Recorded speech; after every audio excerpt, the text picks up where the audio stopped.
I want to talk about the largest paradox that exists in the marketing world, and this paradox is this. Marketing is important, but marketers often aren't.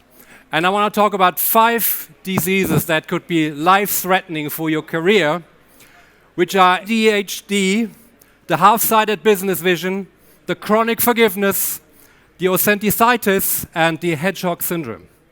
We have all these articles coming out, right? You know, can we do without marketers? Coca-Cola ditches the global CMO, now has a growth officer. More people will replace CMOs with growth officers, and EasyJet is going from marketing head to a digital guy, right? So they're changing from marketing to IT. So yes, it's not going that great in the world of marketing. In fact, when you think about the tenure of marketers in the C-suite, who's last? CMO, right? Shortest tenure. In many companies, ultimately, CMO stands for Chief Most Out. That's the reality, right? So that's why we have to think about influence. Now, before we talk about the diseases, we have to realize what's actually currently happening in companies. That's very, very important.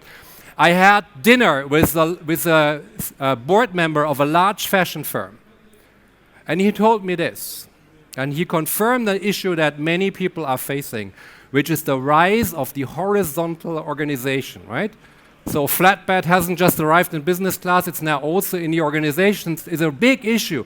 Because here's what he told me. In the past, right, we had this. We had design, we had production, marketing, sales, service, and we had questions like, okay, what's a compelling product, a compelling new jeans, a compelling trouser? How can we make this faster and cheaper?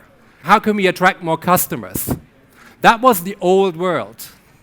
And that world has informed almost my entire business life. Things have changed, you all know this. Here are the questions that people have today. Why do customers return orders? And they return them across. How do we convert leads across all channels? How do we respond quickly to trend X? How do we create a consistent buying experience across all these channels? Now, in a horizontal organization, what's more important? Expertise or influence? What's more important, expertise or influence? Now, it may be very different for your own organization, but what I can tell you is that people with a weak influencing system have problems, and people with a strong influencing system actually doing better, and they have higher impact, they have better careers, and have bigger budgets. So, how do you get to a healthy and a strong influencing system? That's the trick. Let me talk about the first one, the digital hyperactivity disorder. ADHD typically goes unnoticed in marketers because you're part of a trend. And you can tell if someone has the disease because you see that they believe everything is digital. They are called evangelists or natives in the title. They tolerate fancy acronyms. Actually, they don't tolerate gluten, which is interesting. That's the species, right? Now, here's the thing. It's even happening in older people. That's the CEO of Adidas saying that all advertising now goes digital. Well, luckily, he was only kidding. This is the latest Adidas TV ad they did in March 2018 in the US. By the way, ADHD is not to be confused with digital anxiety. And that's when you believe you have email and you're done. Right? And you don't want to see all that new stuff because it's just dangerous and not good. How to get rid of ADHD? What do? It's the business case. It's the biggest enemy of anybody with the syndrome. Because is online everything? And I'm sure you will see many more charts and even better ones than I have. But I took one from Nielsen in the US, who basically currently looked at total audiences, which is number of people, how often they come, and how much time they spend in the medium. And you have seen different charts. I'm sure there are better ones than this one. But here's what they looked at. TV, radio, TV connected, so the games and the VCRs, internet on computer, smartphone and tablets. I show you the numbers. For everybody, it's 36% of the audience. 36%. Now, for all the marketers among you, that's less than half. And for younger people, the ones that we always say that only do everything digital, it's 45%. Now, these numbers even ignore some old-fashioned media that only old-fashioned companies are doing, things like outdoor, right, or print. And as you know, I mean, Google and Facebook are pretty big outdoor and print advertisers. So how do you treat someone that has the all digital hyperactivity disorder. It's a technology called zooming. And what you do is this. You forget marketing for just a second. You step back and think about your organization or think about your client, and you say to yourself, what's really important? How could I really help that organization make progress? And only once you understood this, right, you zoom in again, and then you figure out how digital can help. So my prescription here is very simple. Zoom in, zoom out, once a week. Half-sided business vision. Very popular in marketing. What does that mean? Here's the thing. People with half-sided business vision are typically customer gurus, they're digital gurus, they're advertising gurus, and they really, really feel good about themselves because being a guru is a great thing. Now, what do CEOs say about marketers? Do CEOs believe marketers and the business kind of like are somehow connected? This is a number from the Economist Intelligence Unit.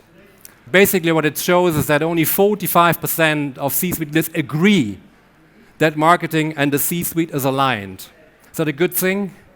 No, it's pretty bad, given that you have a lot of money to spend and they are the ones that give you that money, right? So you better make sure that number is better. So that's the challenge we have here.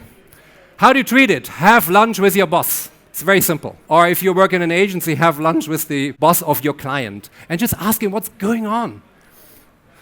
Now, what will they say? What does the CEO say with the average CEO around the corner? What do they say what matters when you ask him? What matters? What's on their mind? Has anybody ever met a CEO? There is typically, most would say revenue, right? Because that's pretty high on the agenda. You want to, turn the business. What else is there? Revenue, what else? Cost, you're right, exactly, cost is on their mind.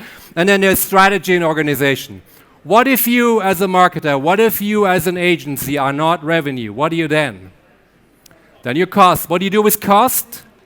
You reduce it, right? So that's the problem of the half-sided business vision. If you only see one side, right, you may actually miss what's going on and you may actually not end up having a lot of great budgets and a lot of success. If you think about the marketing concept as Sir Patrick Barwise and I define it, there is always customer needs, and we all worry about those, but there are company needs, and only if you work in that zone in the middle, it's called the value creation zone, or V zone as we call it, that's when you have power. So think about it. Which of your projects are actually in the value creation zone? And if not, how can you get them in there? Same for your clients, right? Which of your projects, your pitches are actually in the value creation zone as seen by the people who make the decision? Prescription, understand your CEO agenda and try to expand your value creation zone. The chronic forgiveness. When you go to a marketing meeting at 9 o'clock, who's there? The people that thought it was at 8:30. The issue in marketing is that we are sometimes a little bit more forgiving than, say, some other people in the organization, and it's not helpful. And we talked about this. It's a tricky thing for marketers because it does give you the impression of being overwhelmed, of being too busy, of being too stressed out, because everything is always just a little bit late. We ask CEOs, who sets high performance standards? Guess who's last? Marketing. And how many marketers say, I build my teams based on merit? Now, luckily, most do, but a third say no. That's a big number for team leaders. So clearly, we have to address this. Now, why does this problem exist? Why in marketing are we sometimes so forgiving? One is, of course, we're taking it easy. Problem is, of course, right, other senior leaders in the company see that, and they maybe think it's funny, but they cut your budget on the back of it. There's another reason, however, that a lot of marketers believe, wow, what if I'm wrong? What if that person is actually great? What if that person is actually doing it well? Let's give them another chance. Let's try it again, and let's not get in there. Let's not create hassle, and let's not create the pain, of saying what's wrong. And the more you do it, the more you become a painkiller. Because what happens if you're not setting high performance standards in the area you work in? Well, first off, the people that are not very high performing will not improve. But there's something worse that happens is that the high performers, they will leave. Because high performers want to work in a space where there's high performance. There's small things you can do. If chronic forgiveness is your thing, even for small things, just think about setting a deadline. Very basic. Follow up and benchmark yourself in a way that the best people want to work with you. Not the average people, the best people want to work with you. Authenticitis. Authenticitis is the little sister of misunderstanding. It's the idea that I'm great, no need to change, the world will evolve around me, because that's my way of being successful is just being who I am, right? It's very popular. Now, that's not what the idea is behind authentic leadership. It's just a big misunderstanding, and we should clear this up. So let's do a quick deep dive into the history of leadership. In the old times, 20th last century, everything was around the charismatic leadership. You've seen this, right? Some people simply have it, right? The charismatic leader. That's what we're looking at. Well, then came the 70s, and we felt, well, probably it all depends a bit, right? Crisis versus, growth versus, you got to change, right? You can't just be the one person, you have to just adapt. So situational leadership came in, very, very popular, big thing. Then came transformational leadership. People figured out that companies have to change. Now we need people who can do change, right? Who can build followers. So that was around at the turn of the century, creating followers, transformational leadership. Then came quinoa. And people said, what's the next thing in leadership, right? What's the next thing? So then we had the authentic, bring yourself to work. How about that, right? And that's a really nice idea, because the idea is actually pretty cool. If you think about the concept of authentic leadership, it does mean you're building your leadership on honest and ethical relationships rather than trying to be someone else. That's a really, really smart idea. It's different, right? The problem is the people that think authentic means just be who you are, they're creating big issues and they're falling into the authenticity trap. Because if things go wrong, they believe it's not me, it's the other people who create the issue. So if you're too authentic, right, you may not realize that you're actually the problem. So how do you change from being authentic to being effective and authentic? That's the trick. So what makes you effective? Do you know, by the way, what makes you effective? Do you know what is this? There's 360s, you can ask friends, to tell you, but you got to figure this out. And once you know, you double up. But there's all the stuff that doesn't make you effective. What do you do with this? Now, the simple thing would be to stop it, which can be really, really hard. The second best thing is to explain it. Because if people know why you're doing things that may not be effective, they may actually be much better able to deal with them. So that's a trick. That's how you get rid of authenticitis. So now the final one I want to end with is the Headshock syndrome.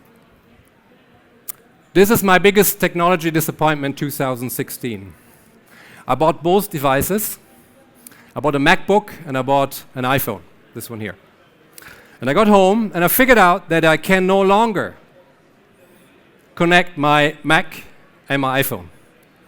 Because the Mac department at Apple has changed the sockets to USB-C, while the iPhone department couldn't care less, don't worry about it, and just left the old USB plug. So you can't connect them anymore. So do you know Apple has a new logo, I figured? Have you seen this? Is this? You see people with new Apples running around with all these dongles, as we call them. Do you know the dongle dangler? This is a solution for a problem that should not exist, because people like me lose dongles that we now need because of Apple. So they developed this thing where you can attach your dongles to a keychain. This happens only when marketers are Headshock leaders that do not leave the office, that do not talk to people, real people. Headshock leaders love their own desk. They're always on email, and if you want to make it worse, you do Slack, because then you have both. Don't get much sunlight. They love customer research, because someone else has to talk to the customers. Isn't that nice, right? You send someone, an agency. You don't even know who the people are they're asking. It doesn't matter, right? The report comes back, data. It's all in the data, right?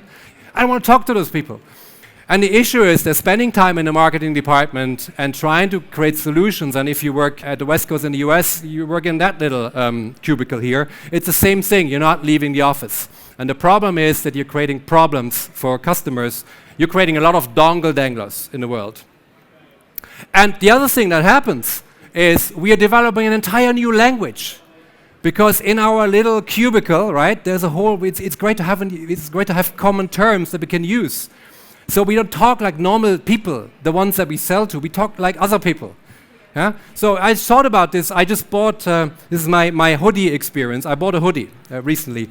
And I just thought about how the marketers at this company would think about me as the customer. So this is my translation. Maybe you can do it better, but that's what I think. First off, I needed a hoodie because mine was broken, which I think in cost terms is I was connecting deeply with the brand purpose. I then bought one online, which I guess sent me on a customer journey. L was too large. Can you imagine? L was too large, which was my customer experience. So then I went to the store to exchange it. So I was starting a multi-channel journey, right? Because I want to get rid of it. They told me I can't. I have to send it back by mail, which I think was my augmented reality at this point, right? Because I could not believe that that's still true in 2018. Then actually I sent it back by post, which I think is something more like deeper brand engagement because it was the third interaction I had with them. And finally, you know what I did? You know what I bought in store? And look at me. I bought a size S because that's the only one that was fitting, which I think technically makes me a millennial. So this is the challenge we have, right? We don't talk like real people, right? We don't talk like the real people that we are selling to. And that is the challenge that we have with the Headshock syndrome. We're living in marketing la-la land sometimes, right?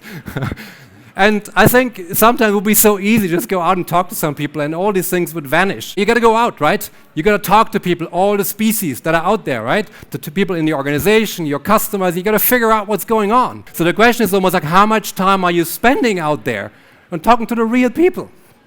So here's my final prescription. Do small data research and talk to customers. Talk to real people. Yeah, do big data too, but do small data too. Discover your office, right? It may have floors that you've never seen. Get offline, which is really hard to do. And if you don't, this is a new Nokia. It will do it for you. It's coming out next week. It's a great way to get offline. The truth is, in marketing, if we want to succeed, if we want a great career, if we want decent budgets, and you want to do something sensible, we have to sometimes really go out, meet people. And when we know what matters, we scrap our job description, and then we do what's right. And I want to end with a final say that all of you know, customer day keeps the doctor away. Thank you very much.